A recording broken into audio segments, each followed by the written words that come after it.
Welcome back to What Websites. Now in today's video, we're going to go over what is a schema. Now I'm going to pre-warn you that at a surface level, this is all going to seem very complicated, but don't click off the video because we've made it extremely simple for you guys to understand.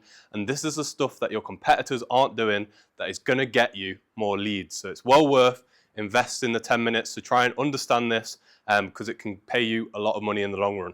Right, so first of all, what is a schema markup and does your website actually need it? In short, a schema markup is a little snippet of code that goes into the back end of your website. It might look something like this, and it basically communicates to Google parts about your website.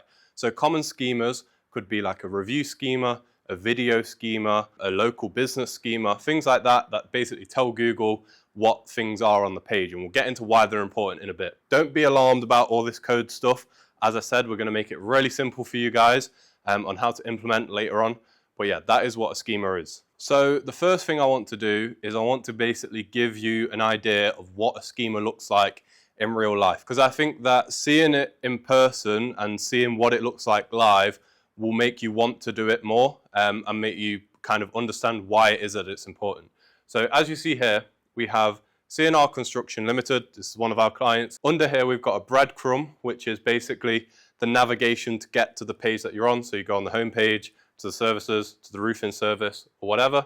And then you have the star rating, what rating he is, how many reviews he's had, and then you've got description. And then under here, you've even got FAQs. So for example, do you offer free roofing quotes?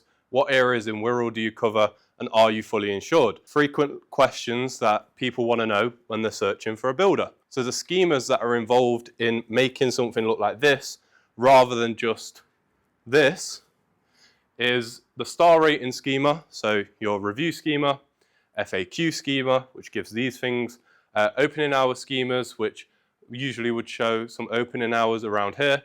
You've got the service area schema, which is making it about Wirral to show up for Wirral results. You've also got the breadcrumb schema here.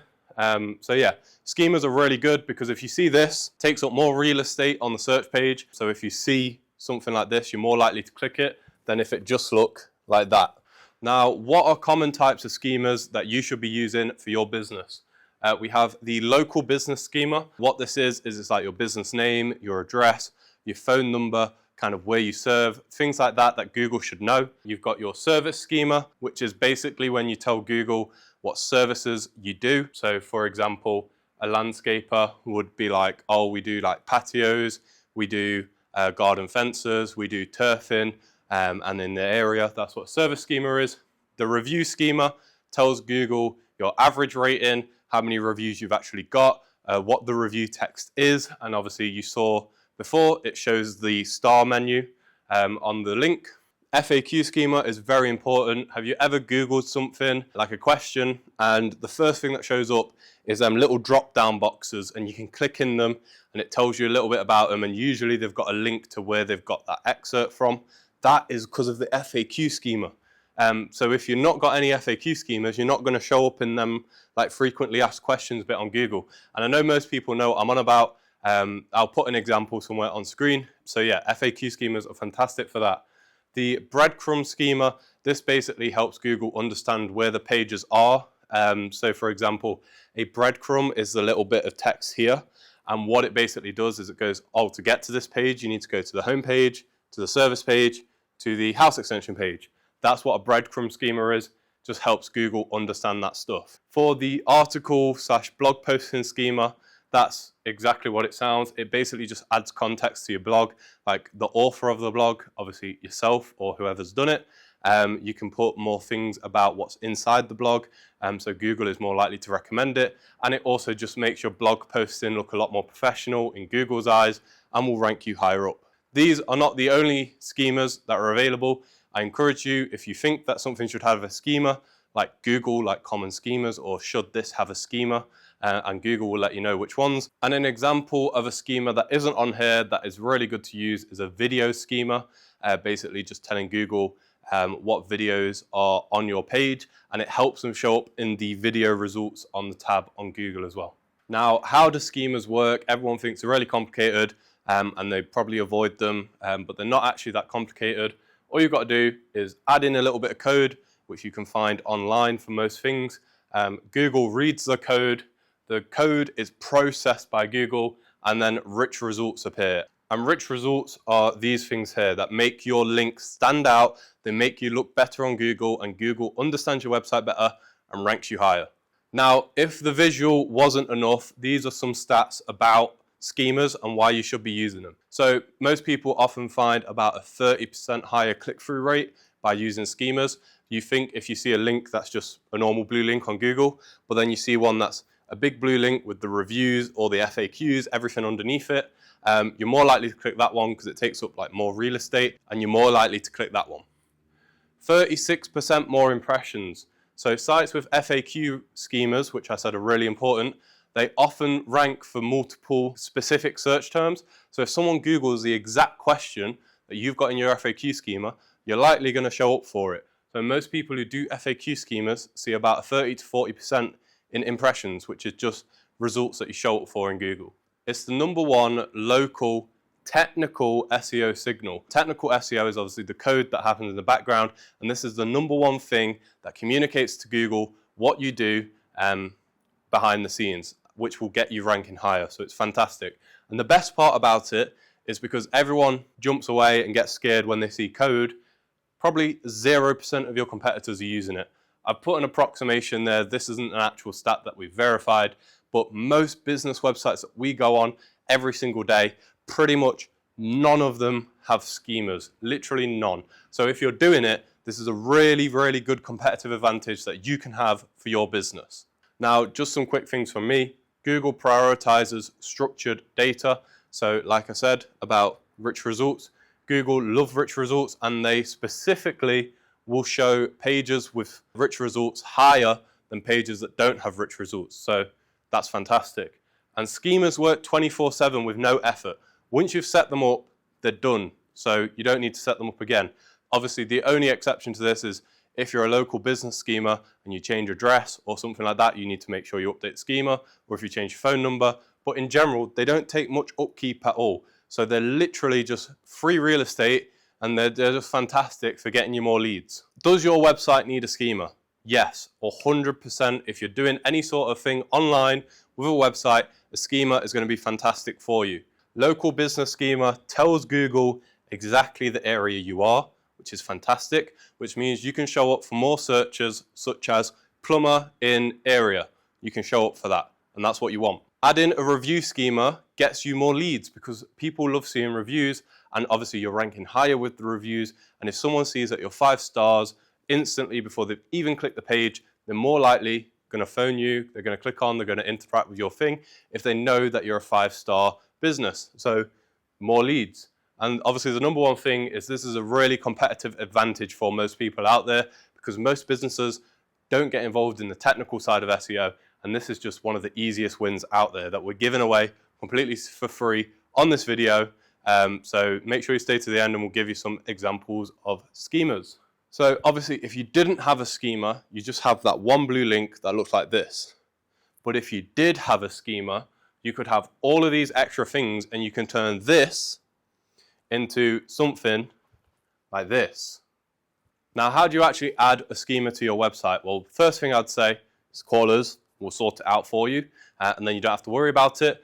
Or the second best thing is you go onto Google Structured Data Helper, and basically that's going to find areas on your website where schemas should be being used, and it's going to generate them schemas for you. And then what you do is, if you're using something like WordPress or Wix for your website, because you're not on the custom coded websites yet, that's fine. You can use plugins like Yoast SEO or the Wix SEO app, and a lot of them will just auto-generate you basic schemas, but they are a bit frigid. They're very like set of what you can and can't do. Obviously, the best way to implement a schema is custom JSON code, which is a little bit of code snippet, which I'm sure a lot of people can go online and they can just Google what is the custom JSON code I need to insert on my website for a local business schema, and it will probably give you pretty much everything, and all you have to change is the business name and phone number, and it's pretty much done. So yeah, if you've got a custom website or you know how to inject code, you want to just do that. Right, so some common mistakes that people have with schemas is using the wrong type of schema. Just make sure you're using the correct type of schema. For example, you're not going to use a video schema for your reviews, and you're not going to use a local business schema for your video. You just need to make sure you're using the right type of one, and if you're unsure, just Google it and it will probably tell you which is the correct one to use. Marking up hidden or missing content. If the content isn't available to Google, then you shouldn't be putting it in the structured data, because obviously Google can only communicate with it. If you think this is a quick way of just adding thousands of things onto your website but hiding them from the visitor, and making sure Google can read it this way, it doesn't work like that, and you're going to get penalized. So make sure every bit of content that you're telling Google is on your website is actually on the website. Otherwise, you're going to go down. Obviously, adding the schema once and forgetting about it, you just want to make sure you're aware of what schemas you have. For example, if your address or phone number changes, you'll need to change the schemas that associate with that. Next is not testing the schema after implementation. You can go on Google right now and you can type in Google Rich Result Test. And this is Google's own tool. You just take your URL, you copy it into there, and you click Test URL. And it will tell you all the structured data on the site.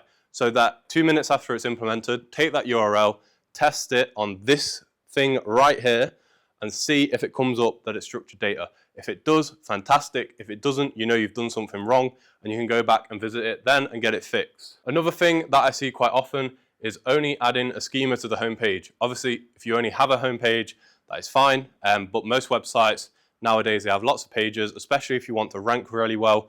You probably have anywhere between 50 and 100 pages for most really good websites out there. So you want to differentiate what your pages are. For example, our Help Center page doesn't use the same schema as our home page, which doesn't use the same schema as our web design service page, which doesn't use the same schema as one of our blog posts. Everything needs a different schema, so make sure you're using the correct one for the correct page. Keyword stuffing inside of schemas. So essentially, if you don't know what that is, it's, for example, obviously we do web design and SEO. If we put in our schema, web design Mansfield, web design Nottingham, web design Chesterfield, web design Liverpool, and we just went down everything. And then after that, we did SEO Nottingham, SEO Mansfield, SEO UK, and we just did every single variant of that. That is keyword stuffing. Google does not like that at all. So yeah, they'll mark you down massively for that. So what you need is you just need to be honest and open what is in there. Obviously, using a couple of keywords is fantastic. If it's relevant, if you're doing a video schema, you can say, this is a video about doing web design for a client in Nottingham. And there you go, you've got your keyword in there. But you shouldn't add hundreds and hundreds, because Google does not like that. So if you watched all of this and you can't be bothered to do it yourself and you want someone else to do it for you, then just give us a call. Our website is whatwebsites.co.uk, spelt without the H. It stands for William and Thomas. So whatwebsites.co.uk. And as well, we have an offer running right now. You can have a free basic website completely and utterly for free. The only thing that we ask of you is that you pay our hosting costs. Now, if you don't want to pay any sort of costs whatsoever, we have a free document on our page. That's a PDF of the 7 most common things killing your online visibility right now. And that is 100% free, so you can go get that. Or if you want to get started, you can get a free basic website as well. And obviously all the schemas and everything that we've gone through today will be on them basic websites. But that's been it from me. And if you've got any questions, leave them in the comments and I'll answer everything. But yeah, make sure you like and subscribe, because we've got a lot of videos coming out, and we're going to be a lot more consistent with this moving forward. So yeah, fantastic. See ya.